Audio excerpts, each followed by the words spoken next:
The college town of Eldritch Hollow was steeped in a history both rich and dark, with legends whispering of ancient curses and spirits that roamed the woods surrounding the campus. As a freshman at Eldritch University, I found these tales amusing, fodder for late-night ghost stories but nothing more. That was until the night of November 13th, when everything I believed about the world was shattered. Our story began as a dare, a test of courage concocted by upperclassmen for his freshmen. The challenge was to spend the entire night in the old Hathaway Library, a Gothic structure rumored to be haunted by the ghost of its founder, Jeremiah Hathaway, who was said to roam its decaying halls, protecting his beloved books. Being a mix of skeptics and thrill-seekers, my friends and I eagerly accepted. As we approached the library, its towering silhouette loomed against the moonlit sky, its windows dark and unwelcoming. The air was unnaturally cold, and a fog began to roll in, thickening with every step we took towards the entrance.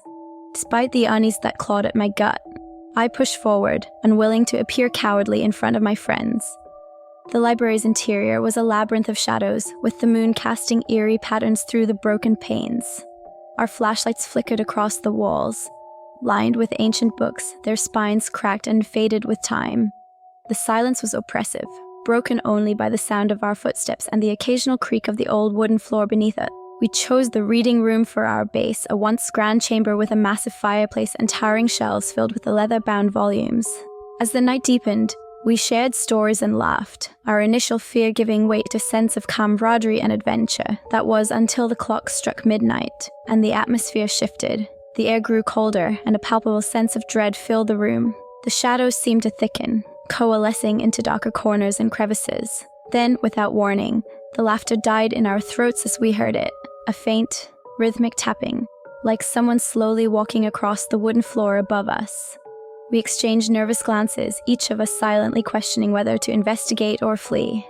Curiosity won over fear, and we ascended the creaking staircase to the upper levels, the sound growing louder with each step.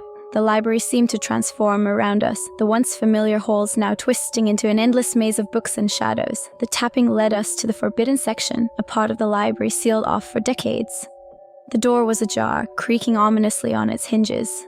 As we entered, the air stilled, and the tapping ceased. Before us stood an ancient desk, its surface covered in dust and cobwebs, and behind it, a figure. He was turned away from us, hunched over an open book, his fingers tracing the ancient text. We stood frozen, watching as he murmured words too low to be understood. Then, as if sensing our presence, he stopped and slowly turned his head. His eyes were hollow, voids of darkness that seemed to pull at my very soul. Panic set in, a primal urge to flee from this unnatural being. But before we could move, he spoke, his voice a whisper that filled the room. "Why do you disturb my studies?" His words were like chains holding us in place, and in that moment I understood the true horror of Hathaway Library. Jeremiah Hathaway was no mere ghost. He was something far older, bound to this place by a love for knowledge that transcended death itself. He moved towards us, each step echoing with the weight of centuries. In his gaze, I saw the countless students who had dared to challenge the legends, now nothing more than whispers in the dark. I don't know how we escaped that night. Our memories are fragmented, a series of images shrouded in fear and disbelief. We emerged from the library as the sun rose, the morning light unable to dispel the darkness that had settled in our hearts. The university officials dismissed our story, attributing it to an overactive imagination fueled by the local legends. But we knew the truth. Hathaway Library held secrets far darker than any ghost story, and Jeremiah Hathaway was its eternal guardian. We never spoke of that night again, each of us carrying the burden of our experience in silence. But the fear remained, a constant reminder that some legends are rooted in truths far more terrifying than we can comprehend. And as I write this, I can still feel his gaze upon me, a cold whisper in the dark, warning me never to return.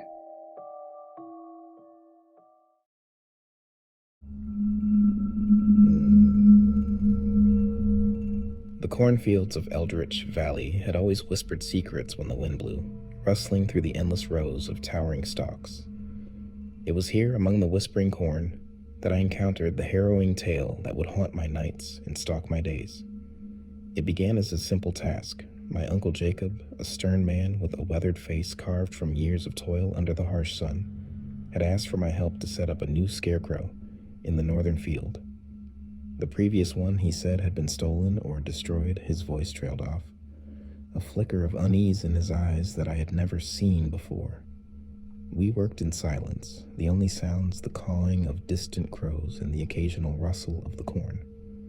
The Scarecrow was a grotesque figure, fashioned from old tattered clothes stuffed with straw, its face a burlap sack with 2 dark holes for eyes and a twisted, stitched smile.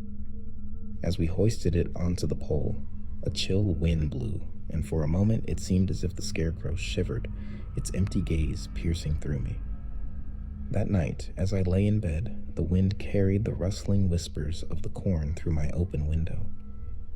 Sleep eluded me, and I found myself staring at the ceiling, listening to the eerie symphony of the night. It was then that I heard it. A different sound, not quite like the wind, more like the soft patter of feet on dry leaves. Curiosity, tinged with an inexplicable dread, nudged me out of bed into the window.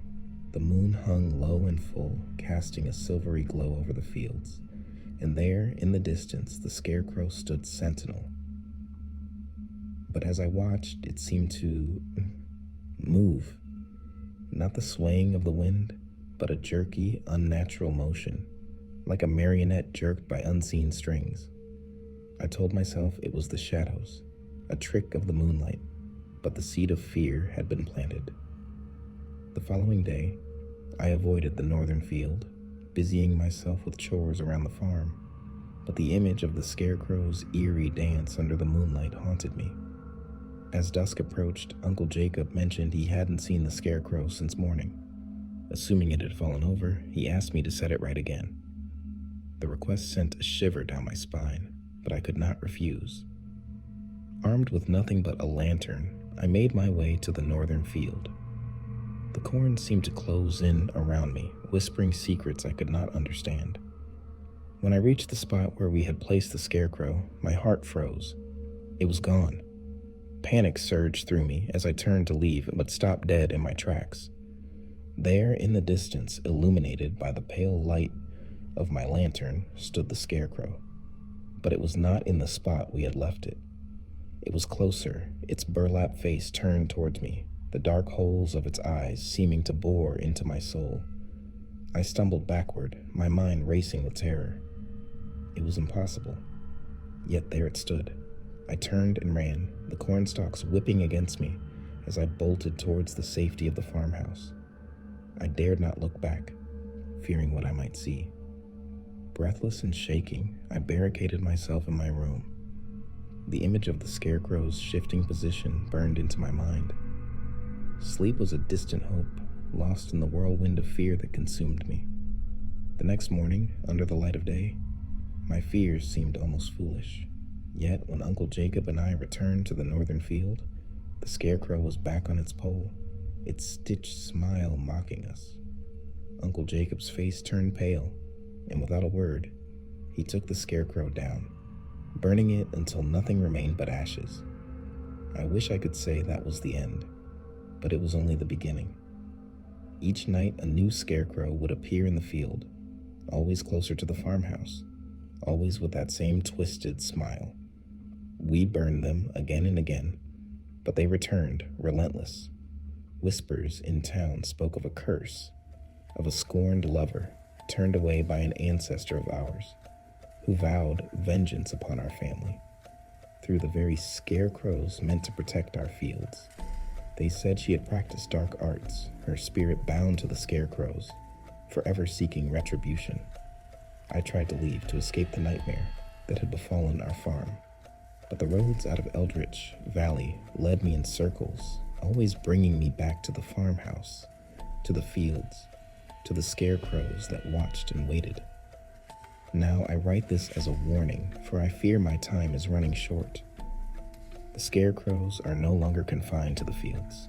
I see them, lurking in the shadows, their burlap faces peering from the darkness at the edge of the farmhouse's dimly lit yard. Each night they draw nearer, an army of straw and cloth, animated by a malevolent will that seeks to claim me. Uncle Jacob has not spoken in days, his eyes hollow, as if he too has become a scarecrow, lost to the curse that plagues our land. I find myself envying the birds that fly freely above, unencumbered by the terror that binds us to this cursed soil. Tonight, they are at the doorstep, an eerie vigil of scarecrows, their stitched smiles more grotesque than ever in the flickering light of my last candle.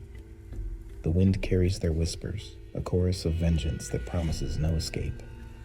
I have barred the doors and windows, but I know it is futile. The scarecrows, they are more than just constructs of straw and cloth. They are vessels for something ancient and vengeful, a wrath that will not be denied.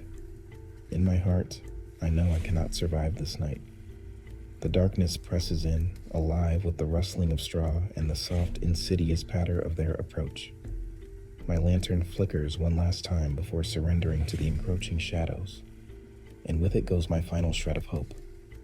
I write these words as a testament, a record of the horror that has befallen Eldritch Valley. Let this be a warning to those who would dare to mock the forces that lurk in the shadows of the cornfields. The scarecrows watch, they wait, and they are never satiated. As the door begins to creak under their relentless assault, I can only hope that my story will be found, that my fate will serve as a cautionary tale. The pen trembles in my hand as I write these final words, the sound of tearing cloth and rustling straw growing ever louder. They are here,